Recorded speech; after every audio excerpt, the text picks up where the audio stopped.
कभी कभी इंसान किसी जानवर से ऐसा जुड़ जाता है जैसे माँ अपने बच्चे से जुड़ी होती है।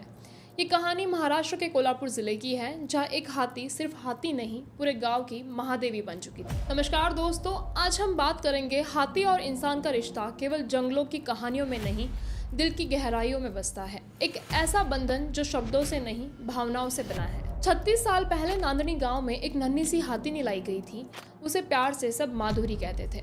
उसके माथे पर सिंदूर था, पैरों में पूजा की घंटियां और हर त्योहार, हर व्रत उत्सव में वो एक देवी की तरह पूजी जाती थी। लोग उसे महादेवी कहने लगे। बच्चों ने उसके साथ खेलना सीखा, बुजुर्गों ने उसके सामने हाथ जोड़कर आशीर्वाद लिया और औरतों ने उनके पैरों में फूल चढ़ाए, क्योंकि वो सिर्फ एक जानवर नहीं थी, परंपरा की सास थी। वो हमारी संस्कृति की चलती फिरती एक तस्वीर बन चुकी थी। लेकिन फिर एक दिन कानून ने कहा यह अवैध है। बताया गया कि एक हाथी की देखरेख के लिए जो अनुमति चाहिए थी फॉरेस्ट डिपार्टमेंट की, वो नहीं ली गई। कोर्ट ने फैसला सुनाया, हाथी को वापस भेजो। कानून कहता है animals can not be kept without licence.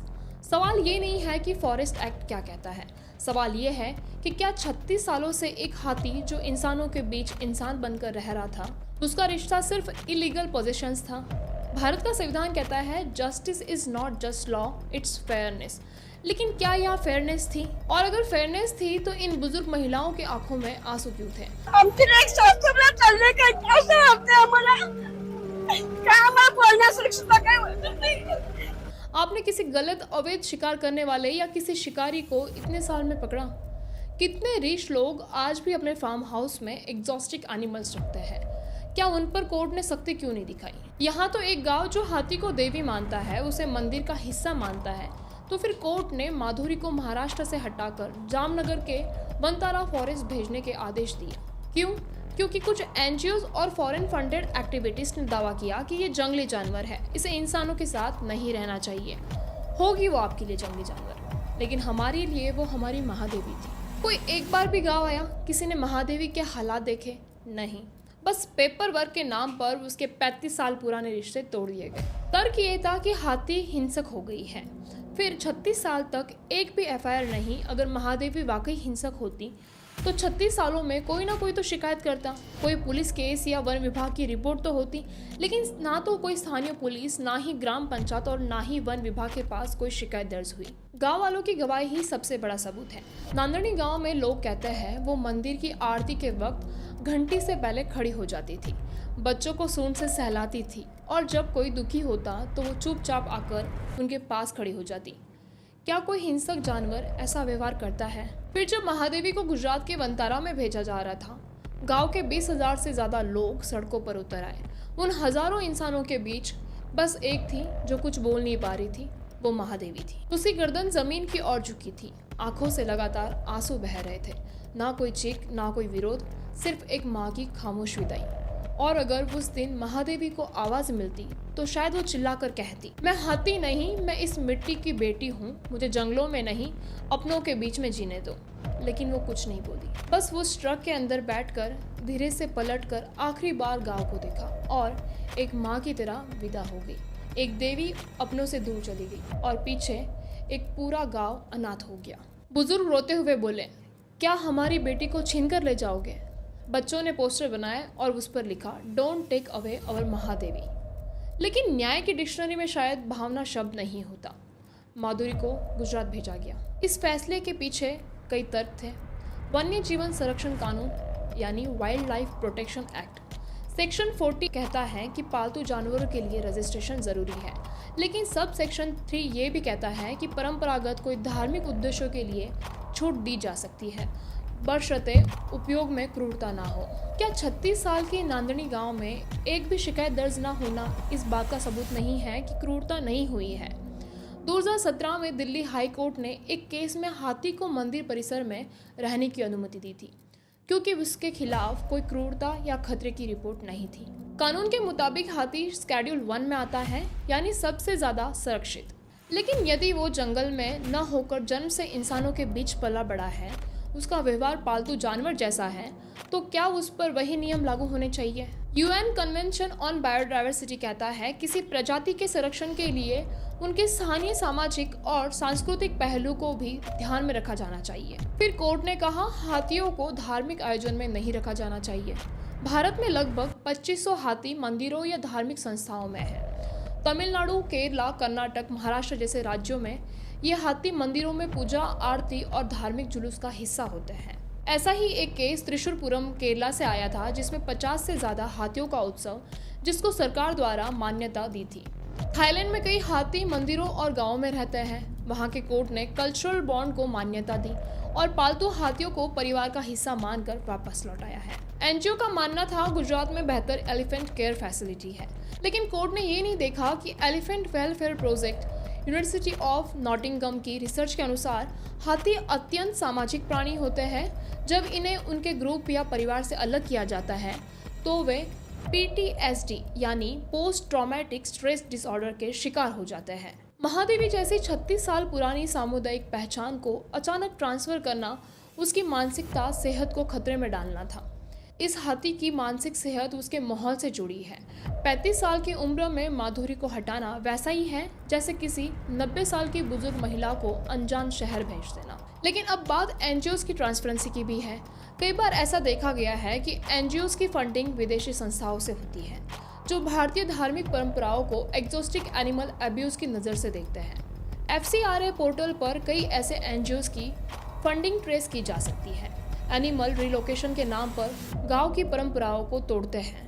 Bharat का संविधान आर्टिकल 51(1) का जी कहता है, हर नागरिक का ये कर्तव्य है कि वो जानवरों के साथ करुणा यानी दया और संवेदना से पेश आए। जब एक हाथी को उसकी पूरी जिंदगी की पहचान, माहौल और लोगों से अचानक अलग कर दिया जाता है, तो क्या ये करुणा है? सुप्रीम कोर्ट ने अपने judgement animal welfare board versus A Nagaraj इस ऐतिहासिक फैसले में कहा था, जानवरों की भी एक अपनी डिग्निटी होती है, उनके भी अपने रिश्ते और भावनाएं होती है।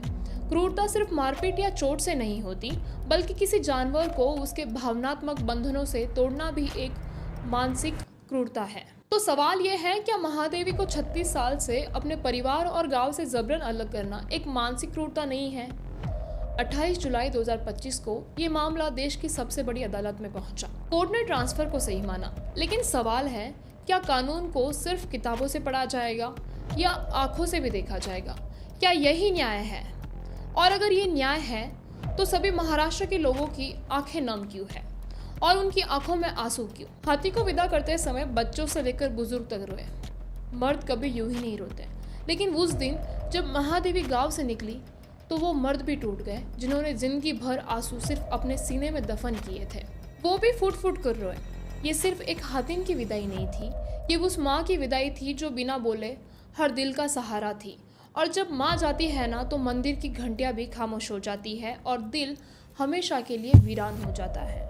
आपने रामू नाम के बंदर की कहानी सुनी है? मध्य प्रदेश में एक मंदिर में रहने वाला वो बंदर पूरी गांव की पहचान बन गया था। फॉरेस्ट डिपार्टमेंट उसे पकड़ कर ले गए। कहा गया ये जंगली जानवर है। गांव वालों ने हाई कोर्ट से लेकर सुप्रीम कोर्ट तक लड़ाई लड़ी, इमोशन और इतिहास की मिसालें दी। अंत में कोर्ट ने कहा, धार्मिक मान्यता और मानसिक बंधन को नजरअंदाज नहीं किया जा सकता। रामू को गांव में रहने की अनुमति मिली। ऐसे ही घटना 2018 में राजस्थान से सामने आई, जिसमें एक गांव में ऊंट था जो बरसों से वहां रहकर हर त्योहार, शादी ब्याह और धार्मिक कामों का हिस्सा रहा। वो एक सिर्फ ऊंट एक जानवर नहीं था, एक परिवार का सदस्य बन चुका था। फिर कोर्ट ने आदेश दिया कि उसे वहां से हटाया जाए। गांव वालों ने 1000 सिग्नेचर्स के साथ अपील की। कोर्ट ने भावनाओं को समझा और फैसला पलट दिया। ऊंट को वही रहने दिया गया, क्योंकि न्याय सिर्फ कानून के शब्दों से नहीं, इंसान की भावना से भी चलता है। जब एक जानवर इंसानों के साथ रहकर सामाजिक जीवन का हिस्सा बन जाता है, तो उसे संपत्ति नहीं, संबंध माना जाना चाहिए। अगर राजस्थान का ऊंट कोर्ट में इंसाफ पा सकता है, तो महाराष्ट्र की महादेवी हाथिनी, जिसे लोगों ने अपनी बेटी की तरह पाला, तो उसे क्यों जुदा किया गया? ये सिर्फ एक हाथी की विदाई नहीं थी, हमारे भावनात्मक अधिकारों की हार थी। आज माधुरी चली गई, कल को क्या मंदिरों की घंटियां भी इनलीगल नॉइज कहकर बंद कर दी जाएगी।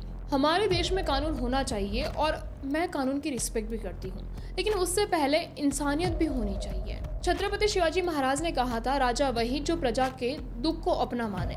लेकिन आज के राजा, तंत्र और न्याय ने प्रजा की भावना को हारने दिया। मेरी कोर्ट से और प्रधानमंत्री नरेंद्र मोदी से एक रिक्वेस्ट है, आप इन लोगों के आंसू देखें और उनके आंसू रोकने के लिए कोई उचित निर्णय लीजिए।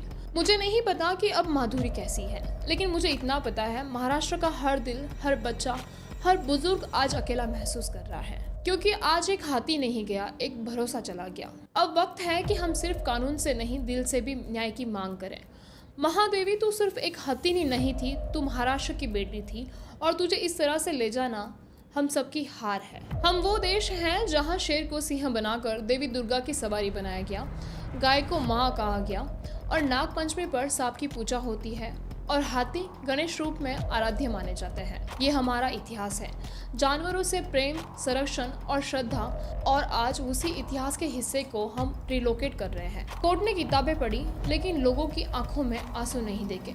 संविधान के आर्टिकल पढ़े, लेकिन एक माँ की पुकार नहीं सुनी। माधुरी को भले ही ट्रक में डालकर ले जाया जाए, लेकिन महाराष्ट्र की आत्मा से उसे कोई जुदा नहीं कर सकता।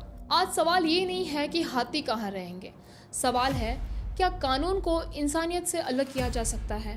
महादेवी को महाराष्ट्र में रखने के लिए हमारे पास कई ऑप्शंस थे। हम ये नहीं कह रहे हैं कि कानून को तोड़ा जाए, हम ये कह रहे हैं कि कानून को इंसानियत के साथ लागू किया जाए, और इसका रास्ता है संगठित देखभाल, पारदर्शिता और स्थानीय जिम्मेदारी। स्थानीय केयर सेंटर का निर्माण करना होगा। महाराष्ट्र सरकार वन विभाग की अनुमति से कोल्हापुर में एक एलिफेंट वेलफेयर रिहैबिलिटेशन सेंटर बना सकती है। यहाँ trend care takers, veterinary doctors और एनजीओ को मिलाकर महादेवी की देखरेख कर सकते हैं। ऐसा मॉडल तमिलनाडु के मुदुमलाई एलिफेंट कैंप और कर्नाटक दुबारे एलिफेंट कैंप में पहले से ही चल रहा है। वन विभाग के साथ मॉनिटरिंग एग्रीमेंट करके महाराष्ट्र वन विभाग और सुप्रीम कोर्ट के निगरानी में एक मॉनिटरिंग कमेटी बनाई जा सकती है, जो हर 3 महीने में महादेवी के स्वास्थ्य, व्यवहार और रख रखाव पर रिपोर्ट दे। इससे पारदर्शिता बनी रहेगी और एक्टिविटीज को भी चिंता दूर होगी। और ऐसा हुआ भी है। केरल में गुरुवायूर टेम्पल में हाथियों की देखरेख पर निगरानी समिति बनाई गई, जो सरकारी और गैर सरकारी प्रतिनिधियों से मिलकर बनी है।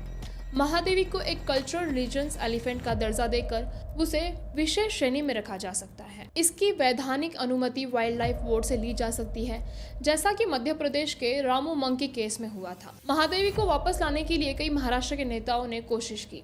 लोग भी जगह जगह प्रोटेस्ट कर रहे हैं और हाथी को वापस लाने की मांग कर रहे हैं। Hi, I am from Nandi. Madhuri is not just an elephant, she is our pride, our emotion, our village heartbeat. But some powerful hands have taken her to Antara. But remember one thing, you can take the body of the elephant, but not the bond between the peoples.